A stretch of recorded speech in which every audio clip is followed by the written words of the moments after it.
시애틀 순복음교회 성도 여러분, 한 주간도 주님의 은혜 가운데 평안하셨습니까? 오늘도 참 좋은 날입니다. 오늘 귀하고 복된 이 주일 아침에 하나님께 정성껏 예배드리시고 주님 주신 은혜와 그 평강으로 한 주간도 승리하는 저와 여러분 되시기를 예수님의 이름으로 축원드립니다. 우리 다 같이 사도신경 하심으로써 6월 6일 첫째 주 주일 예배를 하나님께 드리겠습니다.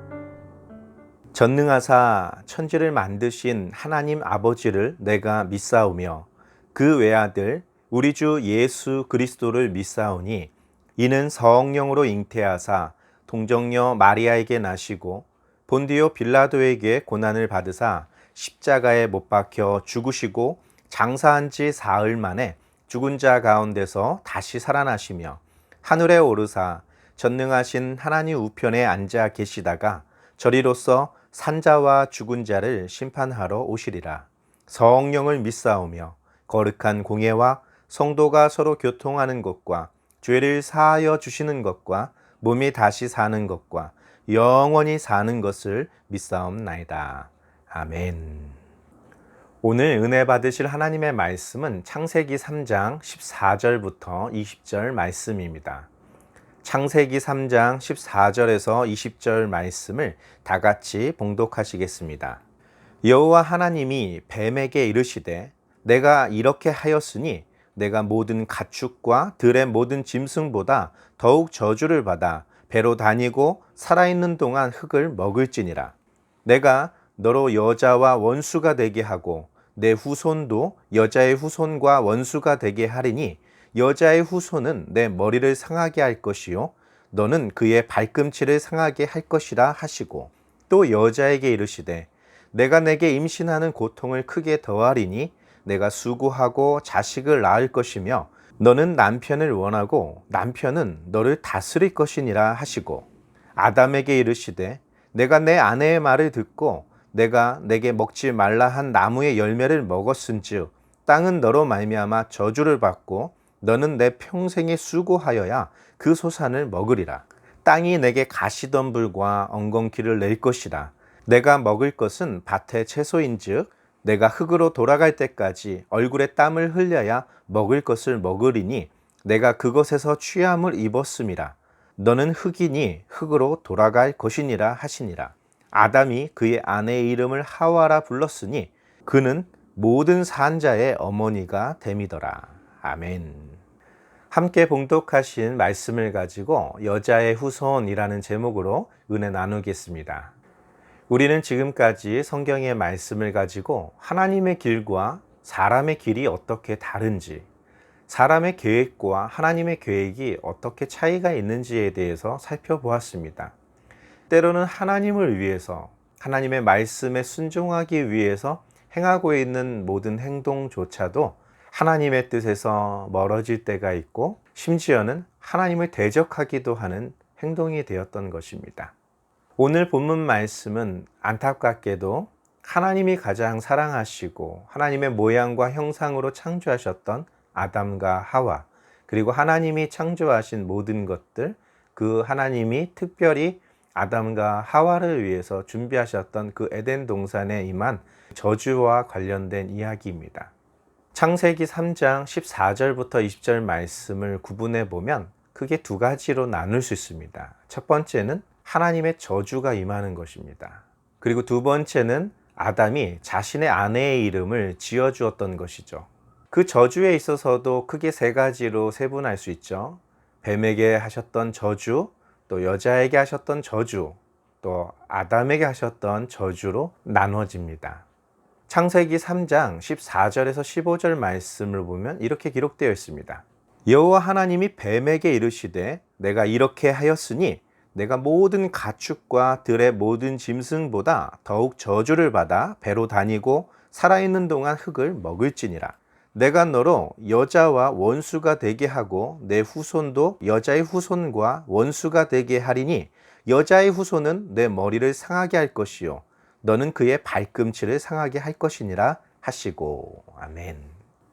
14절 말씀에 하나님은 뱀에게 내가 이렇게 하였으니 라고 말씀을 시작하십니다.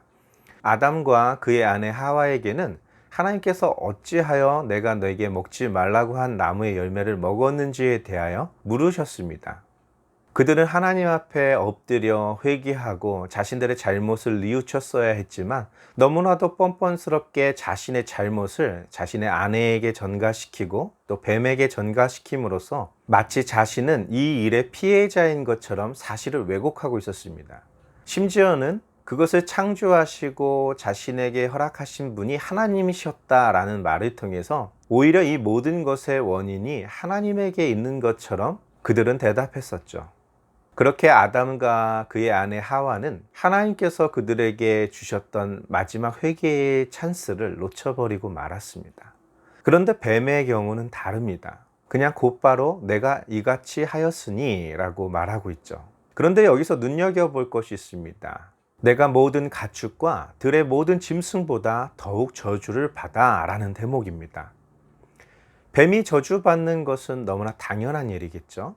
그는 거짓된 정보를 통해서 하나님과 인간 사이를 이간질시킨 그런 아주 간교한 존재였기 때문이죠. 그런데 이 저주는 모든 가축, 들에 있는 모든 짐승들까지도 저주를 받게 된다라는 것이죠. 그 중에서도 뱀은 더욱 저주를 받게 되겠지만 모든 가축, 모든 들에 있는 그 짐승들은 무슨 죄가 있을까요? 이것은 비단 뱀이 지었던 죄에 대한 형벌로만 이해할 수는 없는 것입니다. 이 뱀이 지은 죄는 그가 지은 죄에 비해서 실로 엄청난 결과를 초래하고 말았던 것이죠. 왜냐하면 하나님의 모양과 형상대로 창조한 아담의 기능이 상실되었기 때문입니다. 모든 가축과 들의 모든 짐승들이 받게 되는 저주는 뱀이 지은 죄에 파생된 결과였다라는 것이죠. 성경의 저주라는 단어는 그 내면에 흐르고 있는 아주 중요한 의미가 있습니다. 그것은 그대로 내버려 두는 것이죠. 더 이상 하나님의 돌보심을 받지 못하는 상태로 변화된다라는 것이죠. 그것을 고스란히 감당해야 되는 것이 바로 아무 죄가 없는 가축들과 들의 짐승인 것이죠. 이와 같은 일들은 성경에 많이 등장하고 있습니다. 하나님의 사람이 하나님의 말씀을 저버리고 또 하나님의 명령대로 행하지 않았을 때 이 땅에 내려진 저주와 형벌이 있었습니다. 대표적인 것이 기근과 전염병과 같은 것입니다. 그리고 전쟁이 일어나고 땅이 황폐하게 되는 것이죠. 그로 말미암아 선량한 사람도 아무 죄가 없는 가축들과 들의 짐승들 역시 갈증과 배고픔과 자연재해 속에서 그렇게 죽어가고 마는 것이죠. 도시는 파괴되고 멀쩡한 가축들은 도륙되고 빼앗기는 등 여러 가지 일들을 경험해야 하는 것이죠. 아무 죄가 없는 짐승들이 받게 되는 저주에 비하면 뱀이 받은 저주는 무겁다고 할 수는 없을 것입니다. 그는 평생 배로 기어 다니며 살아있는 동안 흙을 먹을 것이다 라는 것이죠. 하나님이 짐승을 만드셨을 때 사용했던 건 역시 흙이었고 사람을 만드셨을 때 사용한 재료도 흙이었습니다. 흙을 먹는다라는 것은 굉장히 상징적인 것을 내포하고 있는 것입니다. 뱀의 저주는 여기서 멈추지 않습니다. 15절 말씀을 보면 여자와 원수가 되게 하겠다라는 것이죠. 그 원한은 그들의 후손에게까지 대대로 이어지는 피해 역사를 예언한 것이죠. 그런데 이 대결은 이미 정해져 있습니다. 여자의 후손은 그 뱀의 후손의 머리를 짓밟아 더 이상 회복 불가능한 상태로 만들어 놓게 될 것이라는 것입니다. 뱀의 후손 역시 가만히 당하고만은 있지 않고 그의 발꿈치를 상하게 하겠죠. 그러나 결과는 철저하게 여자의 후손의 승리로 끝나고 만다라는 것이죠. 바로 이 구절은 장차 동정녀 마리아의 몸에서 태어나신 여자의 후손인 예수 그리스도의 이야기로 완성됩니다.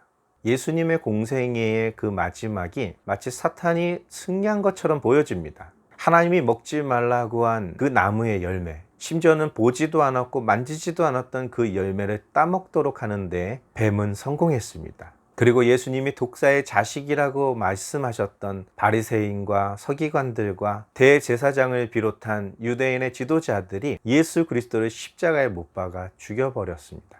그렇게 비참하게 예수 그리스도는 십자가에서 죽으셨습니다. 그렇게 끝난 줄 알았죠. 그러나 그것은 그의 발꿈치를 상하게 할 뿐이었습니다. 그는 생명의 주로 부활하셨고 뱀의 머리를 완전히 짓밟으셨습니다. 자신의 육체에 인간들의 모든 죄를 짊어지심으로 그 모든 죄값을 치르셨습니다. 그동안 마귀가 수없이 참수하던 인간들의 모든 죄가 청산된 것입니다. 더 이상 마귀는 하나님과 인간 사이를 이간질시킬 근거가 사라진 것이죠. 예수 그리스도의 부활과 살아계신 거룩하신 성령이 이 땅에 임재하심으로 말미암아 잃어버린 복이 시작된 것입니다. 우리는 그것을 복음이라고 말하고 있습니다. 모든 권세, 모든 영향력을 잃어버린 마귀는 아무 힘이 없습니다. 예수님의 이름으로 우리가 대적하면 그는 도망가고 피할 수밖에 없습니다. 그런데도 마귀는 상처 입은 자신의 모습을 감추고 마치 지금도 물어 뜯을 수 있는 권세가 있는 양 우는 사자와 같이 두루다니며 삼킬 자를 찾고 있다는 사실이죠.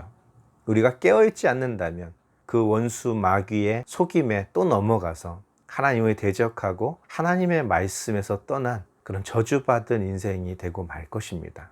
뱀을 저주하신 하나님께서 이번에는 여자에게 말씀하십니다. 창세기 3장 16절입니다.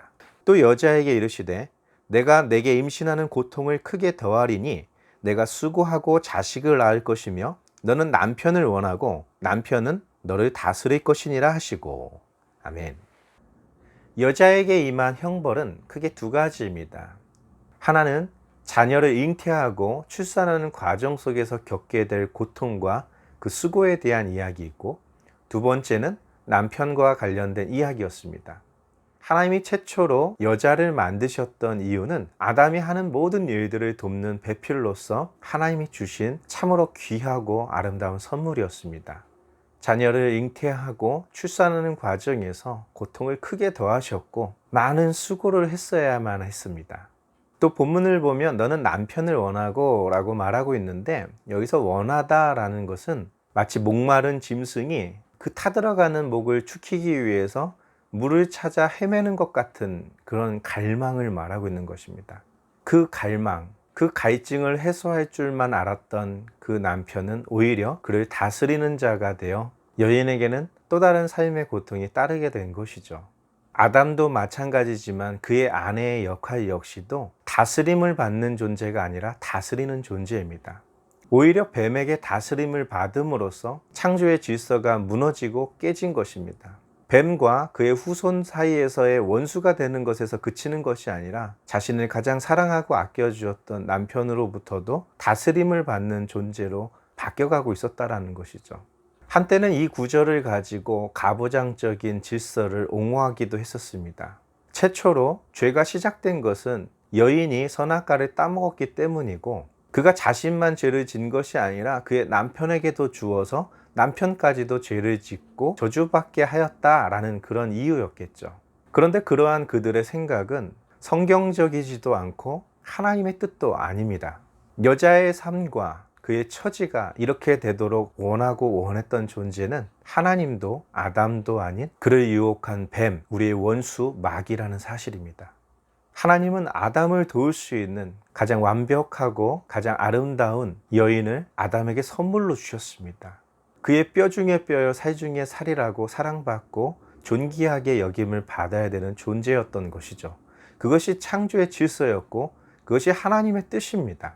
그런데 이 구절을 남존 여비의 사상을 정당화하는 구절로 사용한다면 그것은 참으로 어리석고 하나님의 뜻에 반하고 있다는 것이죠.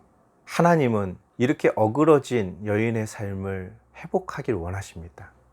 남편 5이 있었으나 지금 있는 남자도 남편이 아니었던 그 갈증투성이의 그 여인, 무엇인가를 찾아 열심히 헤매지만 그의 갈증을 채울 수 없는 그 여인을 예수 그리스도께서 찾아가셨습니다. 그리고 그에게 영원히 마르지 않는 샘솟아 나오는 그 생수를 맛보게 하셨던 것이죠. 그것이 하나님의 계획이고 하나님의 뜻입니다.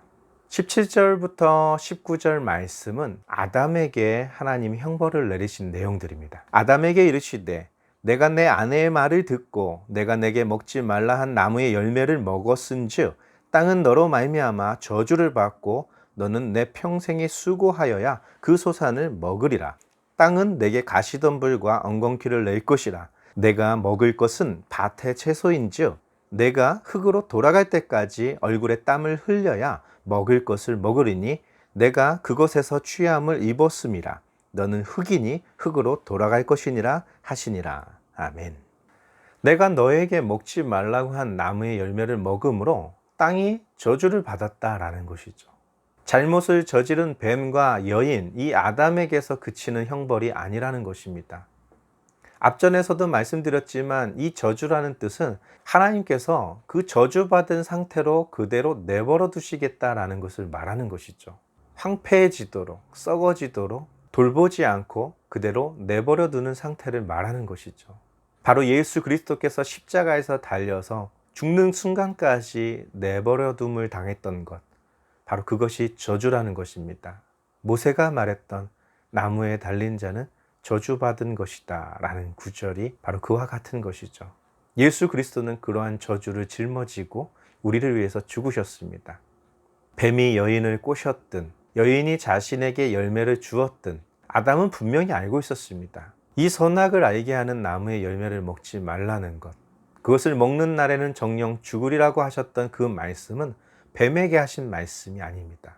또한 여자에게 하신 말씀도 아니었죠. 바로 아담에게 하셨던 말씀이었습니다. 아담은 그것이 여자 때문이라 핑계를 대었고 그 여자 역시 하나님이 내게 주신 것이라고 하나님에게 그 죄값을 전가시키려 했겠지만 분명한 것은 하나님의 말씀은 아담에게 임했다라는 것이죠. 아담은 그것을 어겨버렸고 그로 말미암아 이제는 더 이상 땅을 다스릴 수가 없습니다. 대신 사투를 벌이는 것이죠. 땀을 흘려야 되는 것입니다. 아담의 노력과는 별개로 땅은 적극적으로 가시와 엉겅퀴를 내게 되겠죠. 가시와 엉겅퀴는 황폐함을, 폐허가 된 것을 상징하는 식물이기도 합니다.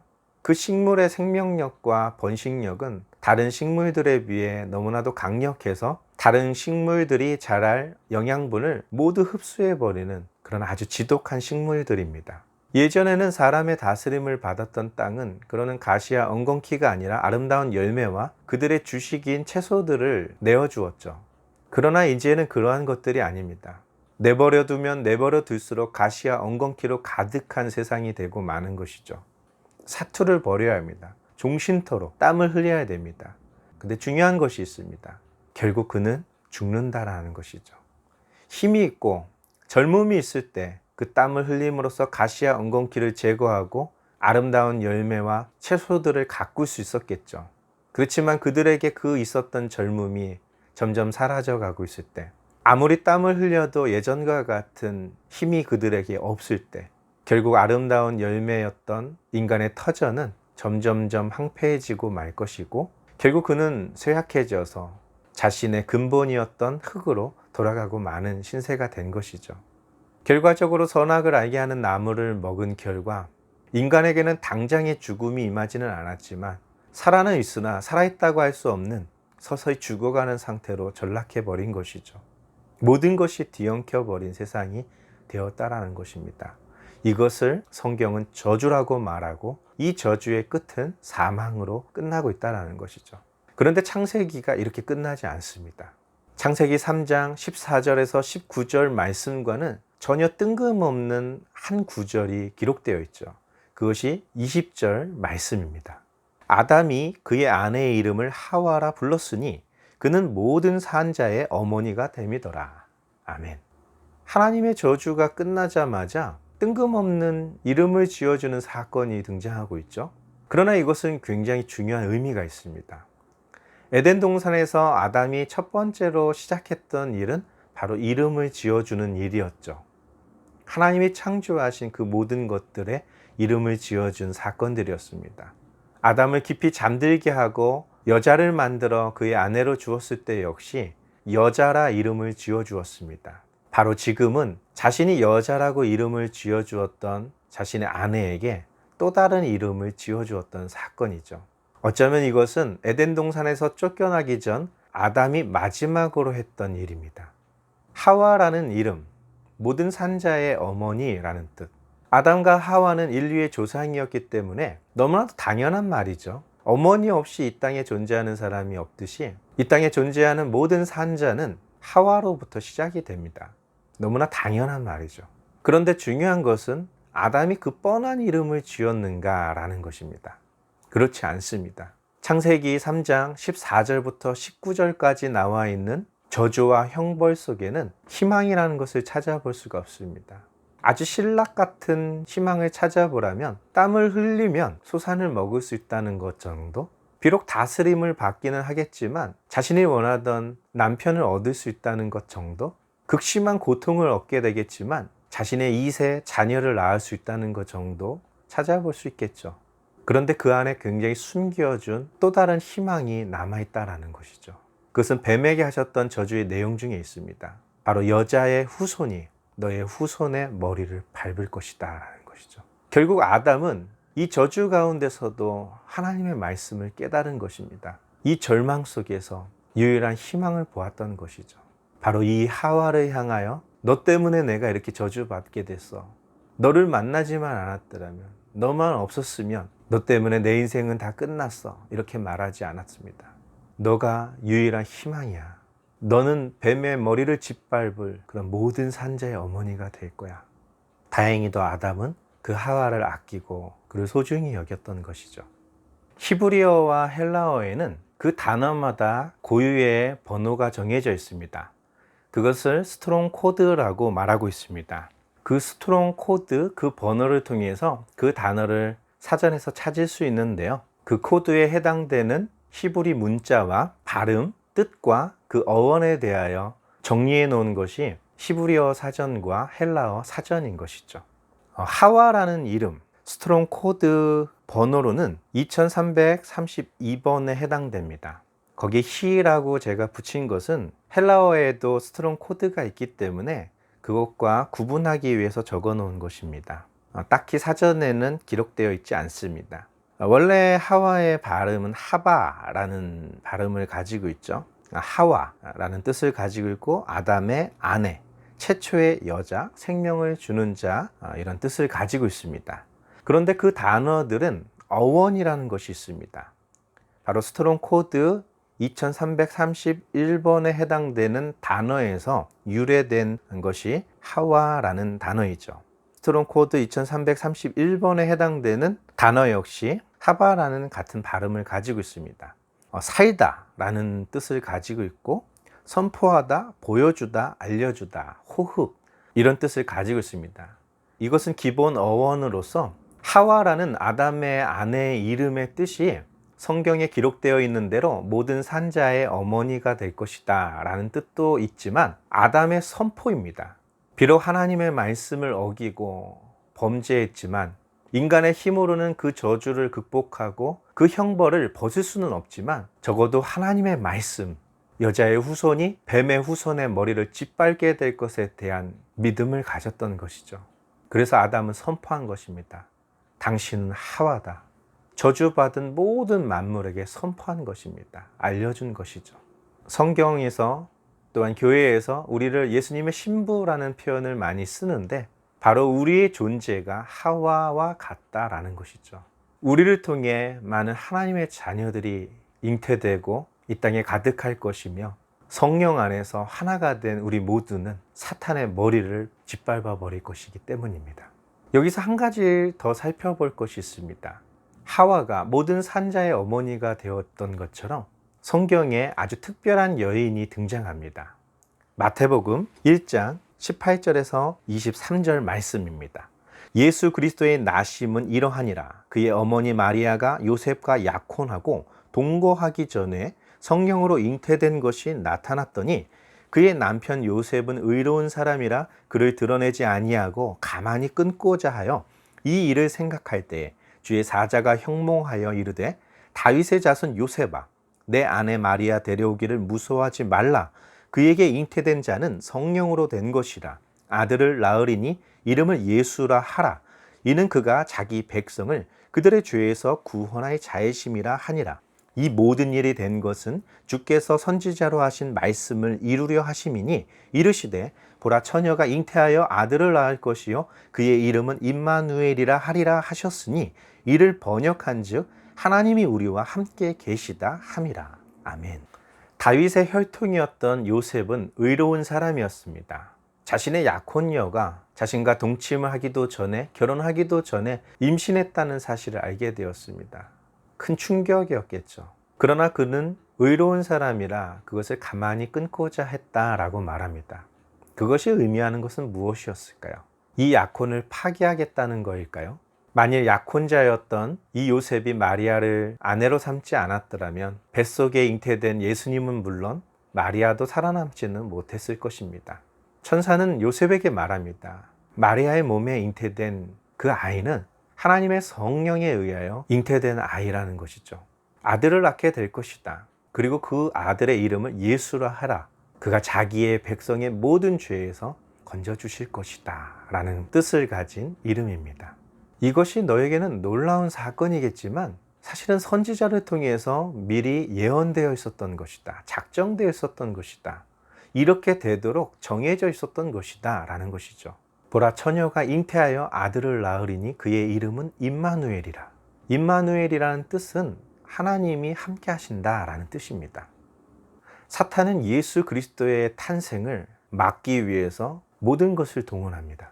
의로운 자라 가만히 끊고자 했던 그 생각 역시도 하나님이 원하셨던 의로움은 아니었을 것입니다. 요셉도 알지 못하는 사이에 사단에게 넘어갈 뻔했던 것입니다. 주의 사자의 개입이 없었더라면 예수님은 이 땅에 오지 않았겠죠. 베들레헴에 태어난 2살 밑으로 모든 아이가 죽임을 당하는 사건들, 헤롯을 통해서 예수 그리스도를 막으려던 사탄의 계획이 동방 박사에게 헤롯의 왕궁으로 가지 말고 돌아서 갈 것을 명했던 하나님의 개입으로 말미암아 예수 그리스도는 애굽으로 도망쳐 살 수 있게 되었습니다. 십자가에서 죽기로 작정되어 있는 그 시간이 올 때까지 예수님은 수없이 많은 죽음의 고비가 있었지만 하나님께서는 그것을 피하게 하셨습니다. 성경은 아직 때가 되지 않았기 때문이라고 표현하고 있지만 바로 그때마다 사탄은 그를 죽이려고 모든 사람들을 선동하고 모든 것을 하고 있었다라는 것이죠. 결국 그를 죽이는 일에 성공했습니다. 그의 사랑하는 제자 가룟 유다를 통해 그를 배반하게 하였고 민족의 지도자인 하나님을 섬긴다고 하는 대제사장과 지도자들의 손에 의해서 예수님은 십자가에 못 박아 죽였습니다. 그러나 예수님은 부활하셨고 그의 발꿈치만을 상하게 한 것일 뿐 부활의 주님은 사탄의 머리를 밟아버리셨습니다. 죽음의 권세, 모든 것을 다 깨트렸다는 것이죠. 하나님의 영광이 나타났다는 것입니다. 여기서 몇 가지 살펴보려고 합니다. 바로 마리아라는 이름 있죠. 신약 성경에 나와 있는 마리아는 헬라어입니다. 그 스토론 코드 역시 3137번, 헬라어의 3137번 단어라는 것이죠. 마리아라는 발음입니다. 예수님의 어머니, 당시 흔한 여자의 이름이었고 예수님의 어머니였습니다. 이 헬라어로 된 마리아라는 단어는 히브리어 4813번 단어로부터 유래된 말입니다. 히브리 말로 4813번째 단어는 무엇이냐면 미르얌이라는 것입니다. 바로 성경에 나와 있는 미리암, 모세의 누이였죠. 그런데 그 이름이 담고 있는 뜻은 반항적인이라는 뜻을 가지고 있다는 것입니다. 이 단어 역시 히브리어 4805번 스트롱 코드에 해당하는 단어에서 유래된 것이죠. 그 단어는 넬이라는 단어입니다. 반역, 반항적인 이런 의미를 가지고 있습니다.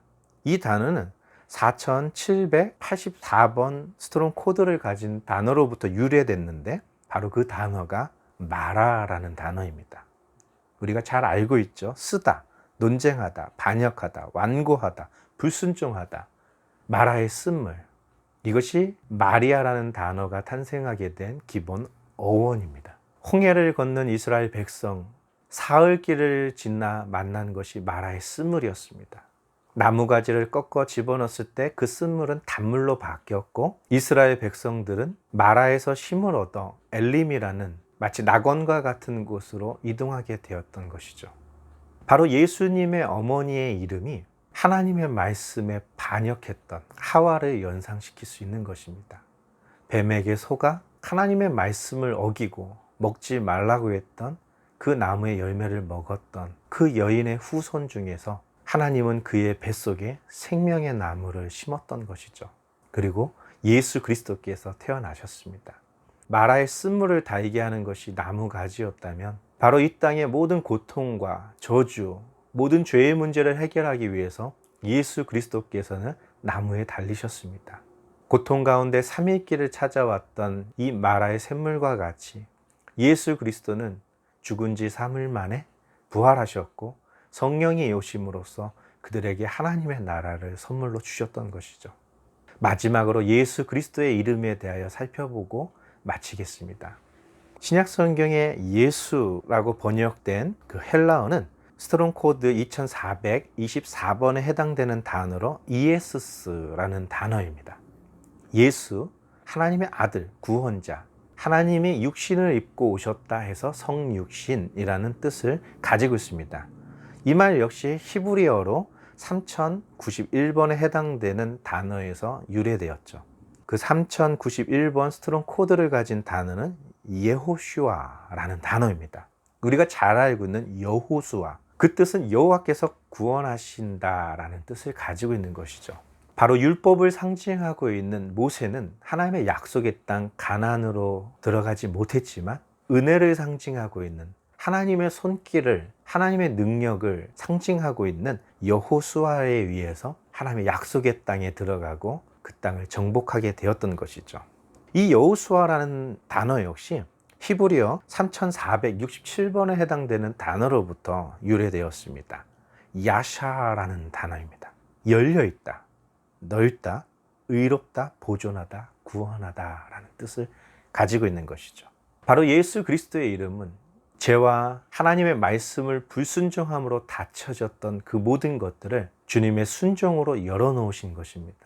아담과 하와의 불순종으로 끊어진 생명을 예수 그리스도의 그 순종으로 다시 보존하신 것입니다. 구원하신 것입니다. 우리를 구원하시는 분, 우리에게 생명을 주시는 분, 우리를 다시 회복하시는 분, 여자의 후손을 통해서 사탄의 머리를 밟고 우리를 다시 처음 에덴의 그 축복으로 다스리는 자로 하나님의 영광의 자녀로 다시 회복해 주신 사건이 창세기부터 요한계시록까지 나와 있는 모든 내용들입니다. 이것이 앞으로 우리가 간직하고 살아야 될 하나님의 말씀입니다.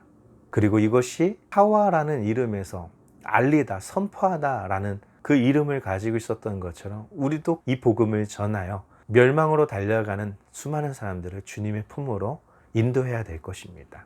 그러한 삶을 살아가는 저와 여러분 되시기를 예수님의 이름으로 축원드립니다. 다 같이 기도하겠습니다. 살아서 역사하시는 좋으신 아버지 하나님, 감사와 찬양과 경배와 영광을 돌립니다. 주님의 영광이 오늘 이곳에 임하고 주님의 축복이 우리에게 임했습니다.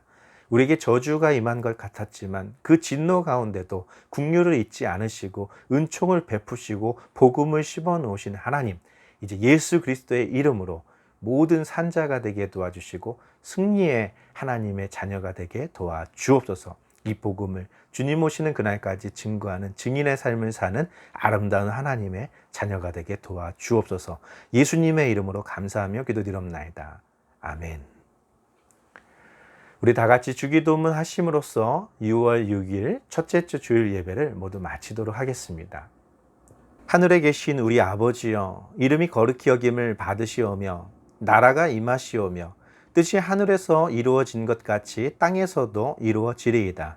오늘 우리에게 일용할 양식을 주시옵고 우리가 우리에게 죄 지은 자를 사하여 준 것 같이 우리 죄를 사하여 주시옵고 우리를 시험에 들게 하지 마시옵고 다만 악에서 구하시옵소서. 나라와 권세와 영광이 아버지께 영원히 쌓옵나이다. 아멘. 날씨가 점점 뜨거워지고 있습니다. 여름이 가까운 것이죠. 우리는 자연 만물을 통해서 계절을 인식하고 또 앞으로 되어질 모든 일들을 예측하기도 합니다. 앞날을 예측하고 세상의 이치를 깨닫는 것보다 더 중요한 것은 하나님께서 앞으로 무엇을 하시고 또 우리를 통해서 어떤 계획을 갖고 계신지를 깨닫는 것입니다. 비록 나의 길과 하나님의 길이 다르다 할지라도 그런 나를 회복해서 사용하시는 분이 하나님이십니다. 그러므로 내가 하고 있는 것이 옳은 것인지 제대로 하고 있는 것인지 그것 때문에 고민하지 마시고 여호와는 나의 목자시니 내게 부족함이 없음이로다 라고 고백했던 다윗과 같이 하나님을 찬양하는 주님의 자녀가 되시기를 바랍니다. 지난주 한 주간 너무나 무더웠습니다. 공사를 시작하자마자 기다렸다는 듯이 갑자기 날씨가 더워져서 2층 리모델링 공사를 하시는 분들이 굉장히 많이 고생을 하셨습니다. 그런데도 그분들의 얼굴에 굉장히 기쁨이 있었습니다. 그저 공사를 맡은 업자로서의 그런 모습이 아니라 무엇인가를 더 해주고 싶은 그런 마음, 그런 기대로 그런 공사에 임해주고 계십니다. 너무나 참 아름다운 모습입니다. 10여 년 동안 묵혀져 있었던 그런 낡은 것들을 다 버리고 이제 그 공간을 다음 세대들을 향한 그런 아름다운 공간으로 만들려고 합니다. 수고하고 애쓰는 공사를 맡으신 그분들, 비록 신앙은 없으시지만 하나님의 성전을 그들의 손으로 고침으로써 장차 그들과 그들의 후손들도 예수님을 잘 섬기는 그런 가정이 되기를 저는 간절히 원하고 기도하고 있고요. 또 그들을 통해서 아름답게 꾸며진 우리 성전은 우리 성도들에게 또한 미래 세대들에게 귀하고 아름답게 사용될 줄 믿습니다. 주님 오시는 그날까지 이런 아름다운 일들이 우리 삶 속에 계속되기를 바라고 우리 시애틀 순복음교회에 계속되기를 예수님의 이름으로 축원드립니다. 한 주간도 주님의 은혜 가운데 평안하시기를 바랍니다. 할렐루야.